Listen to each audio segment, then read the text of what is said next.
Imagine walking into the LSAT in June feeling totally confident, only to see brand new question formats that throw you off your game. Panic sets in, you realize you didn't prepare for the shift toward formal logic questions. If that sounds like a nightmare scenario, let's make sure this doesn't happen to you.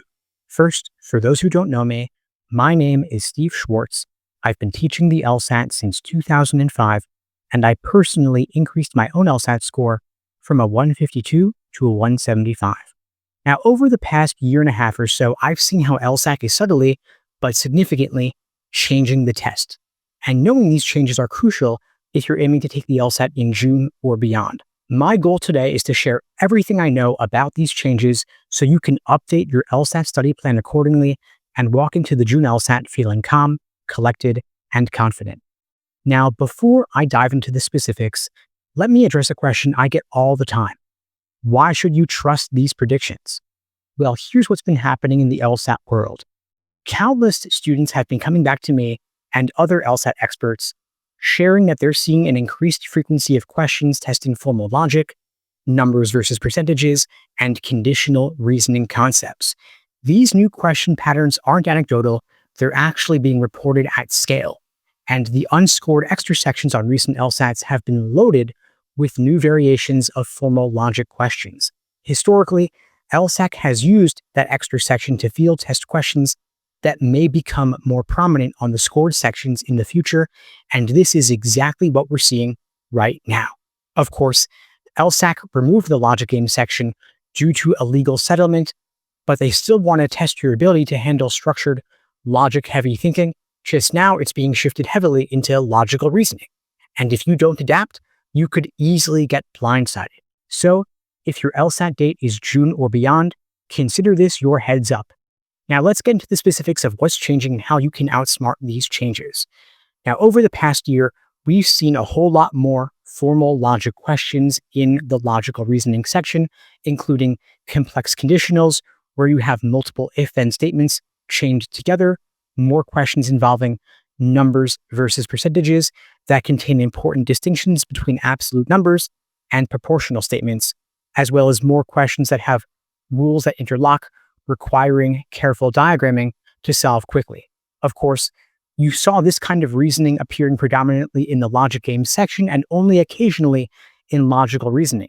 But now, with the logic game section removed, LSAT is taking that same skill set and sprinkling it throughout the logical reasoning section. And so, if you're the kind of student who skips advanced logic concepts when you're studying, figuring, I'll just wing it or memorize some basic rules, that approach might have worked for you years back, but it's not going to cut it today. The proportion of these tricky logic-based questions is climbing. So today, I'll walk you through the core strategies and best practices I recommend for mastering these new LSAT question trends. If you've got a pen and paper handy, take notes. This could save you weeks of trial and error.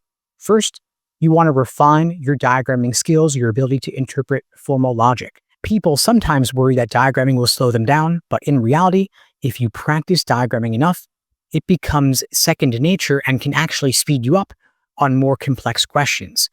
Diagramming also reduces mistakes by giving you a visual map of the argument, but you've got to use clear symbols and be consistent, using arrows, using single letters as variables, and taking contrapositive. And you've got to practice repeatedly. You want to do so many of these diagrams during your practice tests that they become second nature and muscle memory by test day itself, so you can whip up a quick, accurate diagram in seconds. You also want to do a deep dive into numbers versus percentages. A big pitfall here is to assume that a higher percentage automatically means a higher absolute number, or vice versa. LSAT loves to exploit this confusion. So, whenever you see statements like 80% of group X or 20% more than last year, pause and ask yourself, does this require a proportional shift or an absolute difference? That single question can clarify the entire logic of the argument. You also want to practice on previous LSAT questions that specifically test that numbers versus percentages concept. A classic example is the Prep Test 117 question about Clara Schumann. You want to take a close look at how the question is structured and what the answer hinges upon. You also want to master inference questions like must be true, and most strongly supported. Those are one of the most common question types on the LSAT, and formal logic is often heavily embedded here.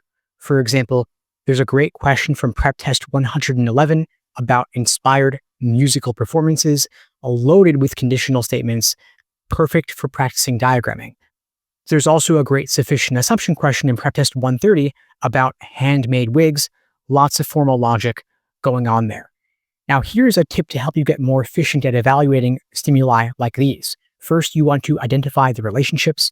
Before you even get into the answer choices, look at the relationships within the stimulus, and if you see multiple conditionals, connect them visually, then try to predict the answer. Anticipate logically what must or will most likely follow from those statements. That way, the correct answer will jump out at you. Now, at this point, you might be thinking, okay, that's a lot of information. And yes, it is, but you don't have to figure it out all by yourself.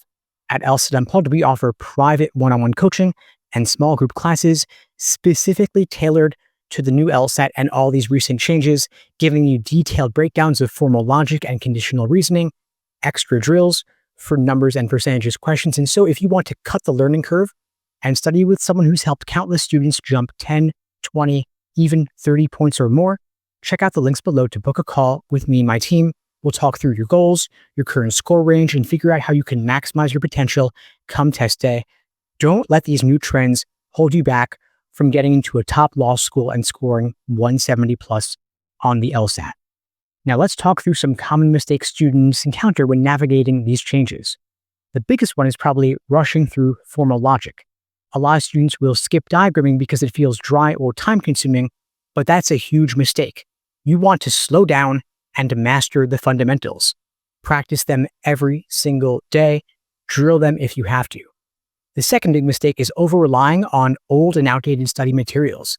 Many LSAT books from years back focus heavily on logic games and are light on advanced formal logic and logical reasoning. Instead, you want to seek out up-to-date materials that reflect the new test structure and personalized support to help you focus on these recent changes.